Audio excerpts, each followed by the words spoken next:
प्रातः क्लास चल रहा था। 21 जून 1968 शुक्रवार को दूसरे पेज की मध्याह्न में बात चल रही थी कि ये तो बाबा की जवाहरात की दुकान है, लेकिन तुम बच्चों को तो हीरों से कनेक्शन है।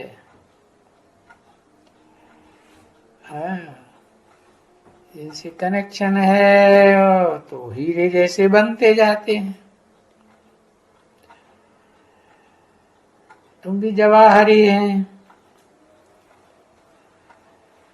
एक एक जवाहरी बच्चा है। हीरे जैसे बनते हो तो जवाहर हुए ना, क्योंकि ये ज्ञान की एक रिंचक भी कोई दूसरे लोग नहीं जानते हैं। ये तो बाप समझाते हैं ना, सुप्रीम टीचर के रूप में। ये कोई साधु संत महात्मा थोड़े ही है ना, है? जो इंद्रियों की साधना करने में लगे हुए हों। इंद्रियां सधती नहीं है तो प्रैक्टिस करते हैं साधने की। और ये तो सुप्रीम सोल, इसको तो इंद्रियों साधने की आवश्यकता ही नहीं। ये तो मन से अतीत है,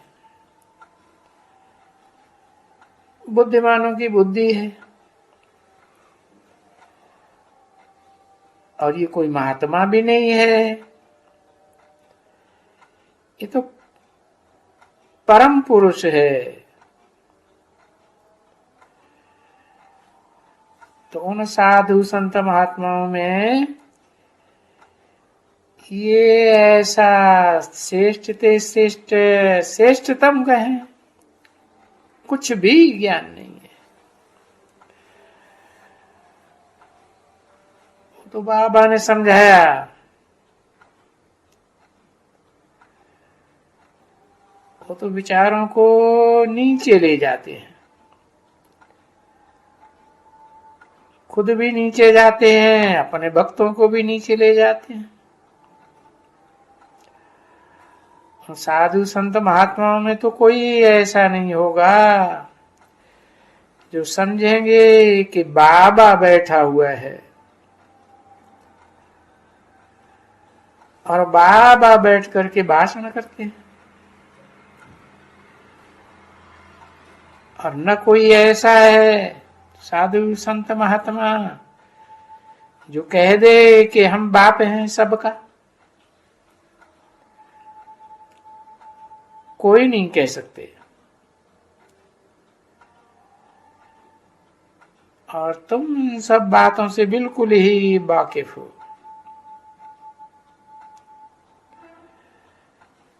तुम्हारी तो वाह वाह, वो कुछ नहीं जानते एकदम। और तुम बच्चे जानते हो कि हम तो विश्व के मालिक बन रहे हैं। देखो, हर एक बच्चे के दिल में है पक्का पक्का कि हम विश्व के मालिक बन रहे हैं। क्योंकि वहां तो नई दुनिया में यथा राज आता था प्रजा, ऐसे थोड़े ही कि सिर्फ जो राजा होगा वही विश्व का मालिक होगा। नहीं, सारे बच्चे वसुधैव कुटुंबकम होगा ना। और वहां तो वसुधा का छोटा रूप होगा ना। तो तुम बच्चों की संख्या भी थोड़ी होगी, आज की दुनिया के मुकाबले थोड़ी ही होगी। कहां भंगार इकट्ठा हुआ पड़ा है। तो देखो, विश्व के मालिक कहे जाते हैं तो जरूर चतुर्युगी के पहले की बात है ना, कलयुग के अंत की बात है।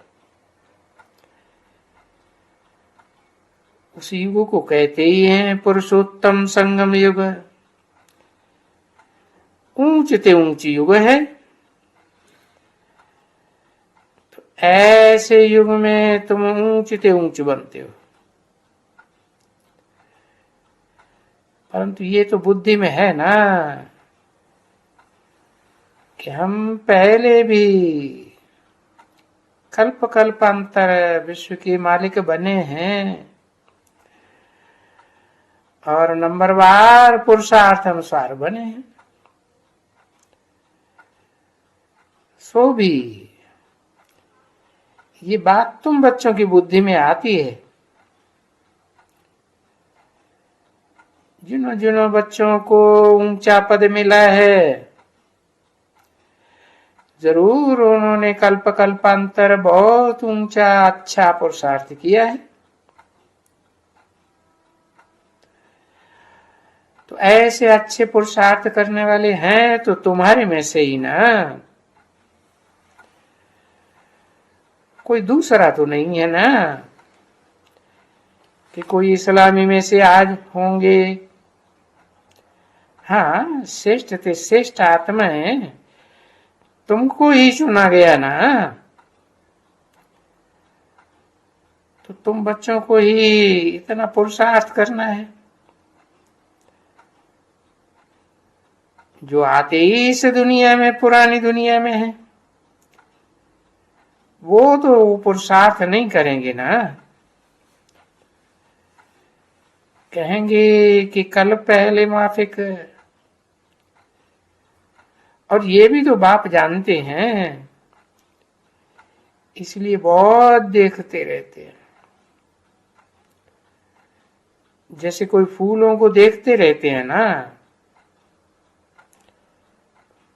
जाते हैं दिखने ये फूल कैसा है, इसमें क्या क्या बाकी खामी है, क्या क्या गिट है, गिट गिट है। क्योंकि फूल तो हर तरह के बढ़ते रहते हैं ना, बगीचों के फूल, तो वो देखने वाले तो बगीचे ही देखते हैं।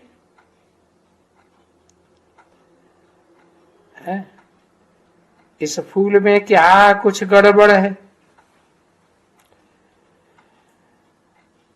और यहाँ तो ये सब चैतन्य फूल है ना, कोई जड़ फूलों की बात तो नहीं है ना।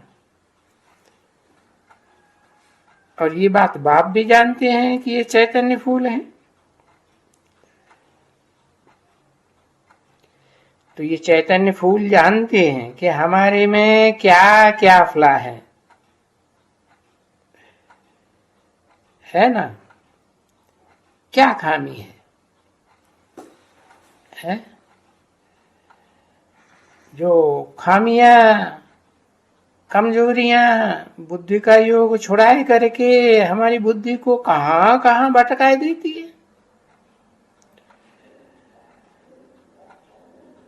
और बाप तो बच्चों को कहते हैं ना, तुम्हारे में ये खामी है।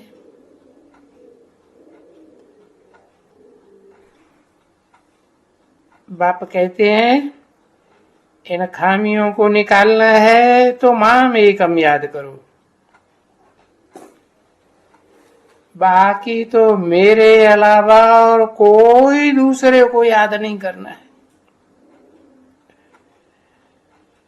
सो भी ऐसे नहीं कि जंगल में जाके याद करना है, नहीं, घर ग्रस्त व्यवहार में रह करके याद करना है। अच्छा, अभी गृहस्थ व्यवहार में क्यों कहते हैं? रहते ही क्यों हैं कि गृहस्थ व्यवहार छोड़ करके सब तो नहीं आएंगे ना। ये तो भट्टी हुई, जिसे भट्ठी में से आदि में निकल पड़े।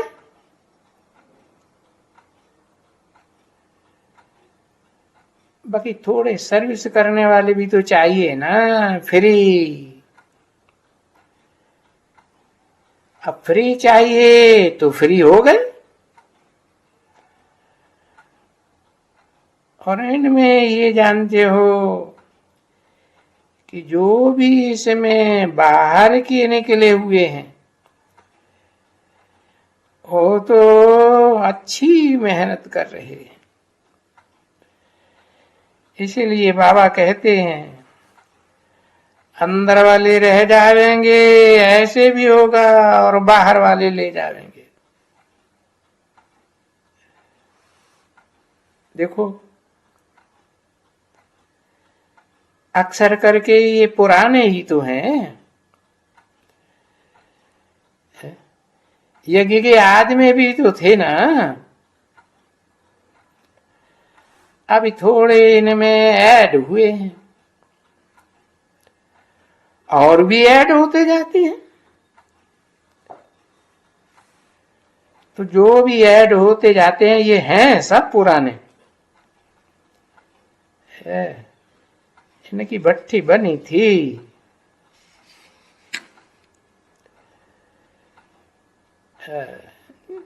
जिनमें से निकल निकल करके अभी आ रहे हैं। तो ये सब पुराने हैं ना बच्ची। तो यही समझना चाहिए कि ये सब पुराने बैठे। ये पुराना पुराना, ये वो पुराना है। देखो ये बाबा की नजरों में आगे आगे रहते हैं ना। अभी इनमें भी तो है कुछ फ्लास तो है जरूर, कमजोरियां तो जरूर है। और जो भी कमजोरियां हैं वो अपने दिल से अपने आप समझे, समझते भी हैं। बाबा जो वो अवस्था कहते हैं, ऊंची अवस्था बनानी है, जिसके लिए ये पुरुषार्थ करना है। तो एम ऑब्जेक्ट तो बताते रहेंगे ना बच्चों को कि तुम बच्चों को सबको इस मंजिल पर पहुंचना है। बीच में जो भी तुम्हारे में ये विकारों की खाद है ना, कुछ कुछ देवहान की है, सबसे जास्ती देवहान में कहेंगे तो कहेंगे तभी तो ये बुद्धि जाती है देह की तरफ, बार बार बुद्धि देह की तरफ चली जाती है, आत्मा को भूल जाते हैं। 21 जून 1968 की प्रातः क्लास का 3रा पेज, शुक्रवार। तो ये तो बच्चे समझते हो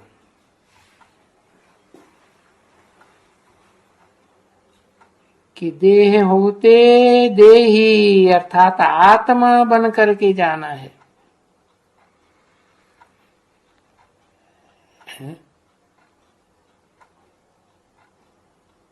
क्योंकि अभी तो देह में रहकर ही पुरुषार्थ करते हैं ना,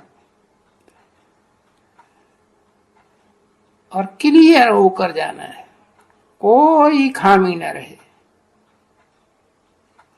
कोई भी देहधारी याद ना आवे।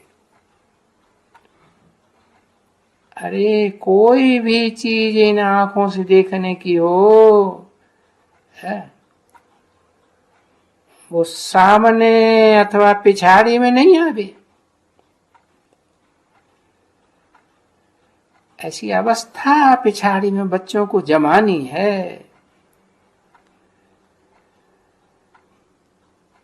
कि हम जब भी पिछाड़ी में शरीर छोड़े तो हमारी बुद्धि में सिवाय बाप के, सिवाय शांति धाम के और कुछ भी ना, कोई भी वस्तु याद ना आवे। और इसलिए तुम जानते हो कि एक पहाका भी है। माई ने पति को बोला, क्या तुम छोड़ते हो या नहीं छोड़ते हो?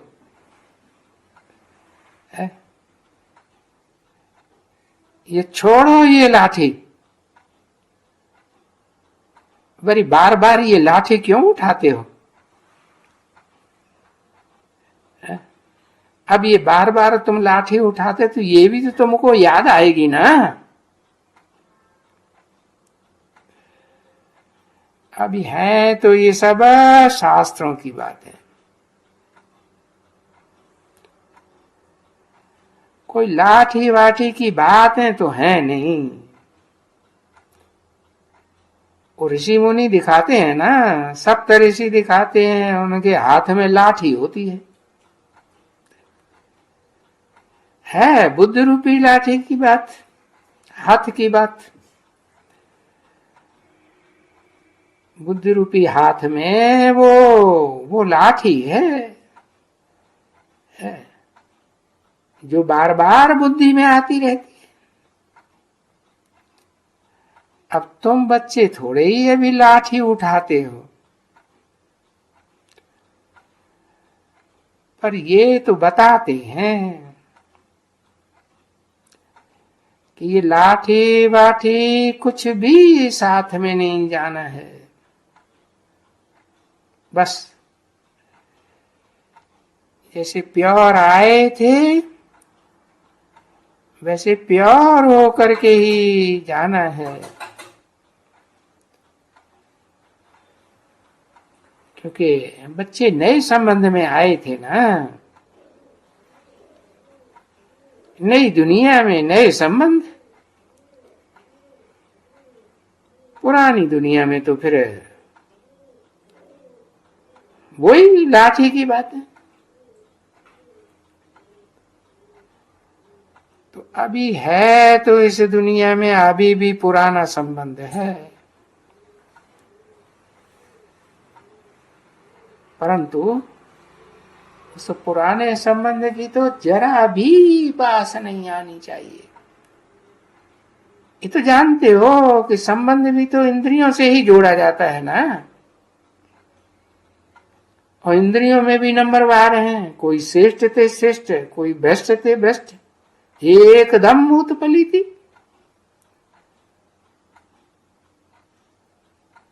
यानी ये जो गाया जाता है ना, अंतकाल जो स्त्री सिमरे, या जो सिमरे, तो ये सब बातें अभी के लिए हैं। परंतु गीत तो फिर भी तो उन्होंने बनाए हैं ना, कलयुगी मनुष्यों ने। दुख का लगाए के बनाए। कोई एक्यूरेट गीत तो नहीं है ना, परंतु मूल बात है, बाप आकर के समझाते हैं, जो समझाते हैं वो अर्थ ही यही है कि बस बाप के सिवाय और कोई की किसी चीज की याद ना आवे, क्योंकि इस बाप की याद से ही तो सारे पाप कटते हैं। देह की याद से पाप बनते हैं, आत्म की याद से पाप घटते हैं, और परम पिता की याद से तो पाप भस्म हो जाते हैं।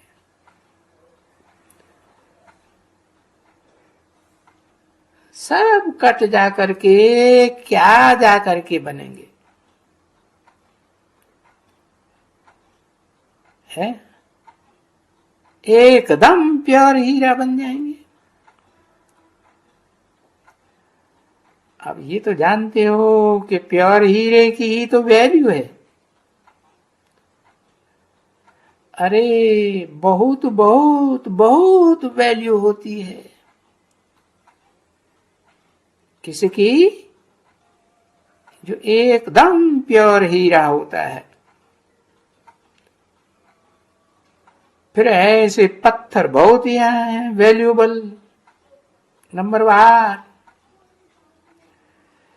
वास्तव में हीरे से भी वैल्यूएबल हैं।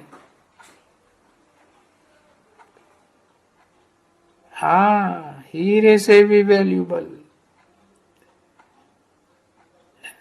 भले ये तुमको हीरा बनाते हैं, पर नहीं,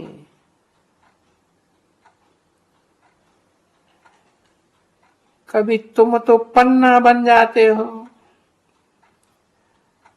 माणिक बन जाए, जिनकी वैल्यू भी जास्ती होती है। तो जानते हो ना, बाप तो अपन से भी बच्चों की वैल्यू को ऊंचा उठाते हैं।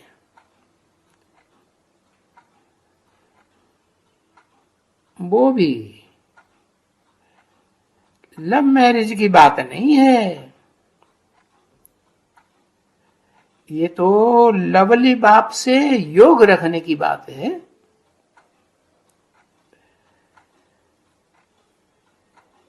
उससे सब कुछ मिल जाता है, क्योंकि वो योग लगाने से उनसे तुम कितने लवली बन जाते हो। सो भी तो बहुत अच्छी तरह से जानते हो ना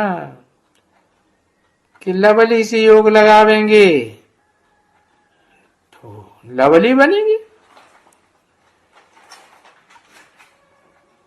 अभी वो आत्माएं भी तो सब लवली है ना, कोई मनुष्य की तो बात नहीं है,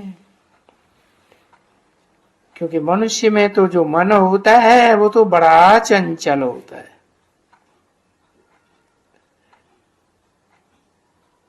आत्मा जब लवली प्योर बनती है तो बाप लवली प्योर है ना, जिसकी याद से प्योर बनती है।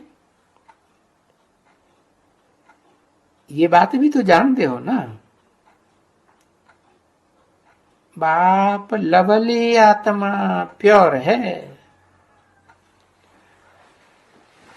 और आत्मा ही आत्माओं को प्योर बनाने के लिए, लवली बनाने के लिए प्योर बनती है। कैसे बनती है? जितना मुझे याद करेंगे, मोस्ट लवली बाप को याद करेंगे ना,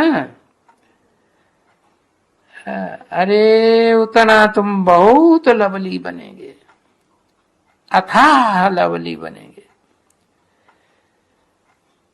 क्योंकि लवली इतना तो बनते हो जो अभी तलक भी तुम्हारी पूजा हो रही है।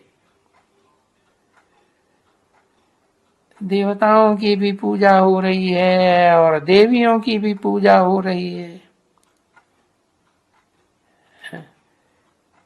तो जरूर लवली बनते हैं ना।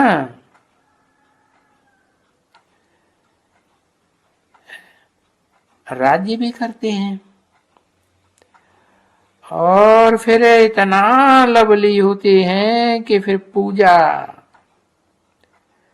होती ही रहती है। भले खुद भी पूजते हैं, वो तो ज्ञान बच्चों को मिला है, आप ही पूज्य आप ही पुजारी। और फिर जितना लवली बने थे इतना फिर अपने चित्रों को पूजते जाते हैं, है ना। क्योंकि पूज्य सो पुजारी बनते हैं ना। तो भी देखो, तुम पूज्य से पुजारी बनते हो तो भी कितना लवली बनते हो। और जो जब भी छी बनते हो तो भी अपना वो चित्र उनको याद करते हो। इतना लवली बनते हो, तुम ही तो बनते हो। उनको फिर अपन को जैसे कि याद करते हो कि हम सबसे लवली बनने वाले। तो अपन में जांच करते रहो कि कैसे कैसे हम लवली बनते हैं। तो लवली बाप को जब तुम अच्छी तरह से याद करते हो, हाँ, और कोई भी चीज बाप के सिवाय बिल्कुल याद ना आवे। अरे वो देहधारियों की जो जन्म जन्मांतर के संबंधी बने हैं उनकी तो बात ही नहीं यहां आती। ये बाप खुद समझाते हैं ना।